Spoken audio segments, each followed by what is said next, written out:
જય માતાજી, જય મુરલીધર મહારાજ। આમ તો વિડીયો કોઈ દી ઉતારીને અમે અમારી યુટ્યુબ ચેનલમાં કોઈ દી મૂકતા જ નથી, પણ વધારે મારે એ સાથ જણાવવાનું બધા મિત્રોને કે ભાઈ પ્રકાશભાઈ, રમેશભાઈ દુધરેજા, હું ઘણા સમયથી આમ જોઉં, ઘણા વર્ષોથી જોઉં છું ભાઈને।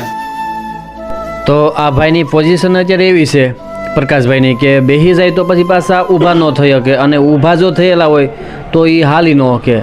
મારા ખ્યાલ પ્રમાણે મેં જોયું છે ત્યારથી હું તમને કહું છું, તો એકાદું બે ડગલું માંડ હાલે તો પછી પાછા આની આ પોઝિશન આવી જાય। એટલે વચ્ચે કોઈ કદાચ એમ કહેતા કે અમે સહાય દેવું, અને આ સહાય દેતા તે કોઈ સારું કરતા જે કરતા હોય, પણ ટૂંકમાં હવે કોઈ દેતું નથી। ભાઈએ મને વાત કરી કાલે સવારે કે મને આવી રીતનું છે પોઝિશન। આ ભાઈને જ્યારે હું દુઃખ જોઉં છું એટલે મને પણ દુઃખ થયું।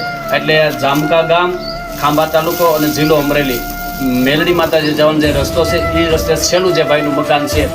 એટલે મારી કહેવાનો અર્થ એ છે કે બને ત્યાં સુધી આ વિડીયો હંમેશા શેર થાય, બીજા કોઈ ભાળે, અને ખજૂરભાઈ અને જાણ થાય જેથી કરીને આ વિડીયાની તો એની ક્યાંક થોડીક સહાય મળે, કહેવાનો મારો ભાવાર્થ એ છે। અને આપણે ઉપર જોઈએ તો ભાઈનું કાંઈ મકાન આખું સોમાં હું આમાં ગયું સમજાવ્યું, કાંઈ કોઈ પતરા નથી, કોઈ રહેવાની ભાઈને સુવિધા નથી, અને પોતે ભાઈ જ આખું રાંધે છે અને પોતે ભાઈ એ જમે છે। એટલે મારી એક જ રિક્વેસ્ટ છે કે ખજૂરભાઈને આ વિડીયો બને ત્યાં સુધી વધારે ને વધારે શેર થાય, વધારે ને વધારે જોવાય, અને આ ભાઈની મારી એક જ રિક્વેસ્ટ છે કે બને ત્યાં સુધી વધારે ને વધારે આ ખજૂરભાઈને આ વિડીયો ભોગે, એ અમારી એક રિક્વેસ્ટ અને ભલામણ। જય મુરલીધર મહારાજ।